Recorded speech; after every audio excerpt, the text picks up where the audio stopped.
Semiconductor कितने तरह के होते हैं? तो सेमीकंडक्टर दो तरह के होते हैं, इंट्रिंसिक एक्सट्रिंसिक। नाम ही सजेस्ट कर रहा है इन, मतलब मैं प्योर हूं, मेरे अंदर कुछ मिलावट नहीं है, तो मैं इंट्रिंसिक सेमीकंडक्टर हो गया। एक्सट्रिंसिक, जिसमें कुछ मिला दिए, वो एक्सट्रिंसिक हो गया। मिलाने वाले सेमीकंडक्टर में दो तरह से मिलावट की जाती है। एक होता है पी टाइप सेमीकंडक्टर, जिसमें कि ट्राईवैलेंट इम्प्योरिटी, जिसके लास्ट में 3 इलेक्ट्रॉन्स बचेंगे, उसकी इम्प्योरिटी जब मिलाएंगे तो पी टाइप सेमीकंडक्टर बनेगा। और एक होता है पेंटावैलेंट इम्प्योरिटी, जिसमें कि जब जिसके लास्ट में 5 इलेक्ट्रॉन्स होंगे, उससे जब मिलाएंगे तो पेंटावैलेंट इम्प्योरिटी बनेगी। तो ट्राईवैलेंट इम्प्योरिटी क्या है? बोरान, एल्युमिनियम, गैलियम, इंडियम, ये जो है ट्राईवैलेंट इम्प्योरिटी है। और पेंटावैलेंट में एंटीमनी, फास्फोरस, आर्सेनिक और बिस्मथ, ये जो है हमारे पेंटावैलेंट इम्प्योरिटी है। अब इंट्रिंसिक सेमीकंडक्टर, प्योर सेमीकंडक्टर का अगर हम क्रिस्टल स्ट्रक्चर देखें, ये जो है क्रिस्टल स्ट्रक्चर जो दिख रहा है आपको, ये वाला, ये 0 डिग्री सेंटीग्रेड पे है। इसके लास्ट के ये इलेक्ट्रॉन, ये इलेक्ट्रॉन, ये इलेक्ट्रॉन, चारों इलेक्ट्रॉन एक दूसरे से शेयर कर रहे हैं, यानी इसके 4 इलेक्ट्रॉन अगले एटम के 4 इलेक्ट्रॉन से शेयर कर रहे हैं। और ये कौन सा बॉन्ड बना रहा है? Covalent bond. 3 बॉन्ड होते हैं, कोवैलेंट बॉन्ड, आयोनिक बॉन्ड और मेटालिक बॉन्ड। तो यहाँ पर एक कोवैलेंट बॉन्ड बनाते हैं, और इन इलेक्ट्रॉन्स को, जो इनके वैलेंस बैंड में इलेक्ट्रॉन है, इनको हम वैलेंस इलेक्ट्रॉन कहते हैं। 0 डिग्री केल्विन पर सारे इलेक्ट्रॉन अपनी जगह रहते हैं, और सारे जो है स्ट्रक्चर, ये मटेरियल जो है इंसुलेटर की तरफ बिहेव करता है। परंतु रूम तक आते आते, जैसे ही रूम टेम्परेचर इसका आता है, तब तक वैलेंस बैंड का कोई इलेक्ट्रॉन निकल करके फ्री इलेक्ट्रॉन हो जाता है, और वो कंडक्शन बैंड में चला जाता है। जो यहाँ पर ये हमारा इलेक्ट्रॉन है, ये वैलेंस बैंड से निकल करके कंडक्शन बैंड में चला गया है। तो ये इलेक्ट्रॉन फ्री हो गया, और एक यहाँ पर होल फ्री हो गया। ये इलेक्ट्रॉन क्या करेगा? ये पॉजिटिव प्लेट की ओर चल देगा, इलेक्ट्रिक फील्ड के अपोजिट डायरेक्शन में चल देगा। और ये होल जो है, अगर इलेक्ट्रिक फील्ड जो है, ये पॉजिटिव प्लेट है, अगर इलेक्ट्रिक फील्ड इस डायरेक्शन में लगी हुई है, तो इलेक्ट्रॉन इधर की ओर चल देगा और होल इधर की ओर चल देगा। तो इलेक्ट्रॉन इधर जाएगा तो करंट इधर फ्लो होगी, और होल भी इधर जा रहा है तो करंट फ्लो, यानी दोनों मिल के करंट फ्लो कराने का काम करेंगे। इसको फिर से समझते हैं। अगर आपका फील्ड इस डायरेक्शन में है, ठीक है, तो इलेक्ट्रॉन जो है वो किस डायरेक्शन में मूव करेगा? ये इलेक्ट्रॉन जो है ये इस डायरेक्शन में मूव करेगा, और ये जो होल है वो इस डायरेक्शन मूव करेगा। तो होल के कारण जो करंट फ्लो होगी वो भी इसी डायरेक्शन में होगी, और इलेक्ट्रॉन के कारण जो करंट फ्लो होगी वो इलेक्ट्रॉन के अपोजिट, यानी वो भी इसी डायरेक्शन में होगी। तो ये दोनों के कारण जो करंट फ्लो होगा वो ऐड हो जाएगा।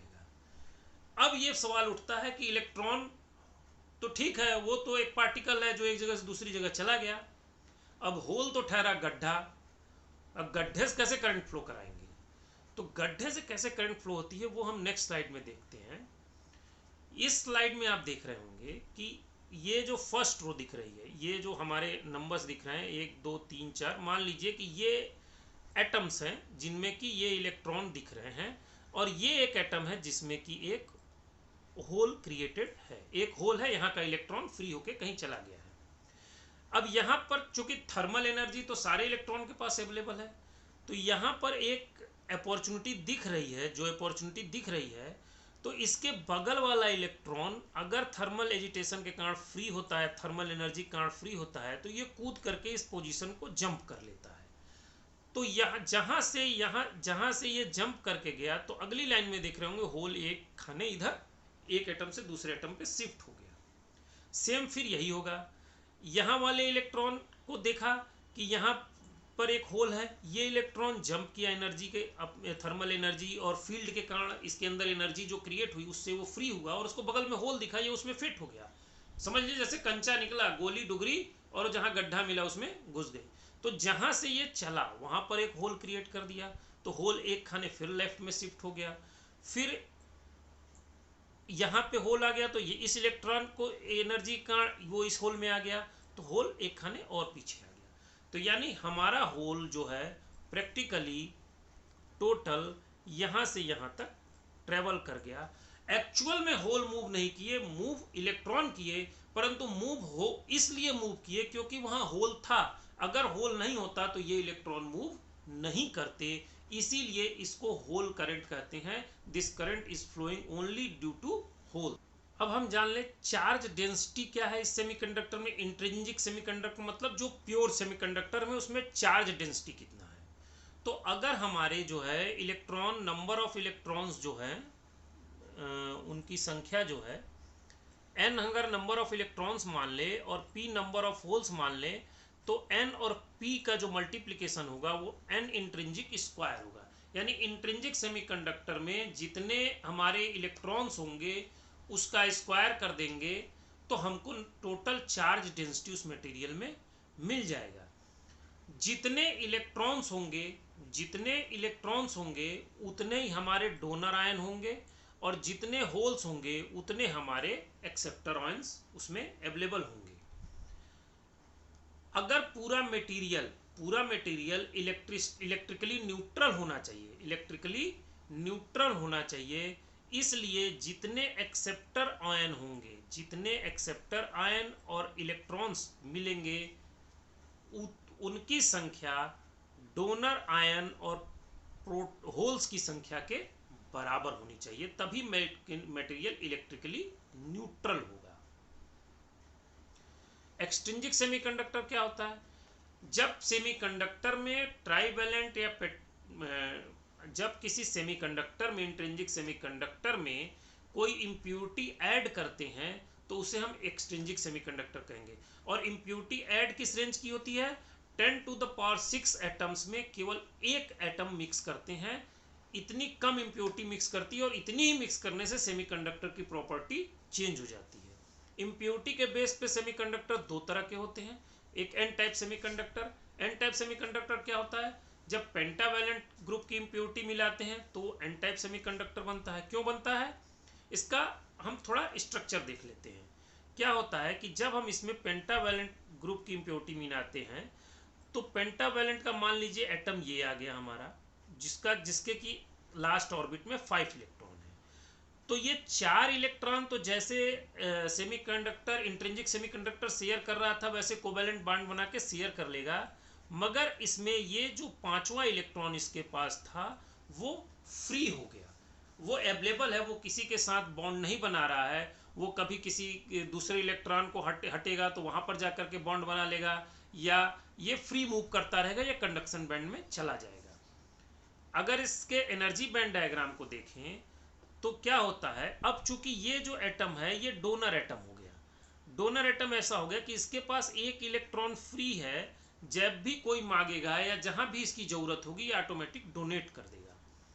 तो अगर हम इसके एनर्जी बैंड डायग्राम को देखें तो जो इस इंप्योरिटी को ऐड करने से एक और एनर्जी लेवल बनता है जिसको कि डोनर एनर्जी लेवल कहते हैं, और वो जो उसके बाद जो गैप बचता है वो मात्र 0.01 इलेक्ट्रॉन वोल्ट का गैप बचता है। यानी अगर कोई इलेक्ट्रॉन को 0.01 इलेक्ट्रॉन वोल्ट की एनर्जी मिल जाएगी तो वो बैलेंस बॉन्ड से कंडक्शन बैंड में जंप कर देगा, only due to this donor impurity. और ये 0.01 इलेक्ट्रॉन वोल्ट जर्मेनियम केस में होता है, सिलिकॉन केस में 0.05 होता है। ठीक है। एन टाइप सेमीकंडक्टर में इलेक्ट्रॉन्स होते हैं, ऐसा नहीं कि होल्स होते हैं, नहीं होते, उसमें होल्स भी होते हैं और होल्स के कारण भी करंट फ्लो होता है। मगर एन टाइप के सेमीकंडक्टर में जो मेजॉरिटी कैरियर होते हैं वो इलेक्ट्रॉन्स होते हैं, और जो होल्स होते हैं वो माइनॉरिटी कैरियर होते हैं। उनके कारण जो करंट फ्लो होती है बहुत कम होती है, और मेजॉरिटी करंट जो फ्लो होती है एन टाइप सेमीकंडक्टर में वो इलेक्ट्रॉन्स के कारण होती है। अगर हम पी टाइप सेमीकंडक्टर की बात करें तो जब किसी सेमीकंडक्टर में ट्राइवेलेंट एटम की इंप्योरिटी मिलाई जाती है तो उसे हम जो है पी टाइप सेमीकंडक्टर कहते हैं। इसे बोरान, गैलियम और इंडियम होते हैं। एन टाइप सेमीकंडक्टर को एन टाइप सेमीकंडक्टर इसलिए कहते हैं क्योंकि उसमें नंबर ऑफ इलेक्ट्रॉन्स ज्यादा होते हैं। पी टाइप सेमीकंडक्टर से पी टाइप सेमीकंडक्टर इसलिए कहते हैं क्योंकि उसमें नंबर ऑफ होल्स ज्यादा होते हैं। अब इसको थोड़ा इसका स्ट्रक्चर देख लें तो जो हम यहाँ पर ट्राइवेलेंट इंप्योरिटी मिलाए हैं उसके लास्ट ऑर्बिट में कितने इलेक्ट्रॉन होंगे? 3। तो वो 3 तो आपस में साझा हो गए, लेकिन एक चौथा जगह खाली है कोवैलेंट बॉन्ड बनाने के लिए। तो होता क्या है एक्चुअल में कि यहाँ जगह खाली है तो यहाँ वाला इलेक्ट्रॉन कूद करके यहाँ आ जाता है, तो यहाँ एक होल बन जाता है। तो हो सकता है इधर कहीं का इलेक्ट्रॉन कूद के इसमें आ जाए, तो यहाँ पर होल बन जाएगा। यानी यहाँ जितने इम्प्योरिटी एटम हमने यूएट किया है एटलीस्ट उतने होल्स तो ऑलवेज अवेलेबल है। इसीलिए इसमें जो पी टाइप सेमीकंडक्टर हैं इनमें मेजॉरिटी कैरियर होल हो जाते हैं। अगर इनका एनर्जी बैंड डायग्राम हम देखें तो जो हमारा कंडक्शन बैंड होता है, तो उस कंडक्शन बैंड एक तरह समझिए नीचे खिसक के आ गया।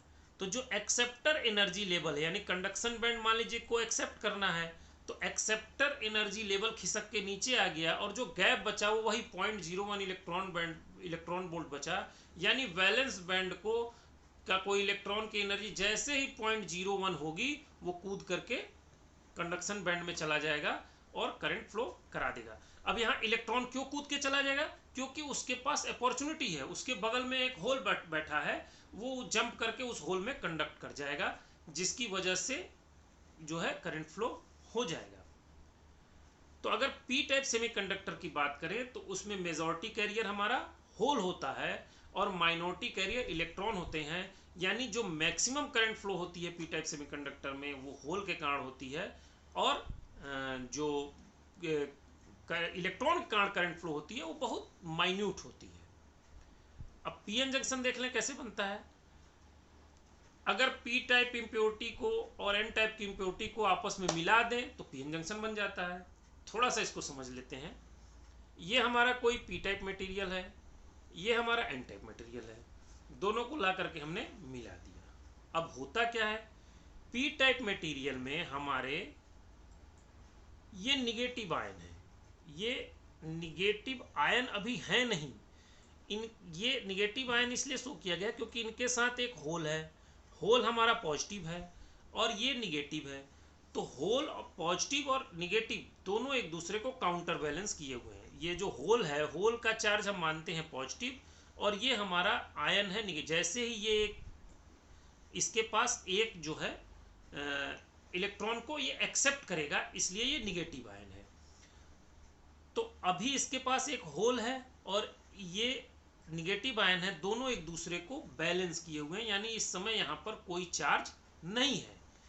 उसी तरह से एन टाइप की बात करें तो यहाँ पर पॉजिटिव आयन है, जैसे ही इलेक्ट्रॉन को डोनेट करेगा ये पॉजिटिव आयन हो जाएगा।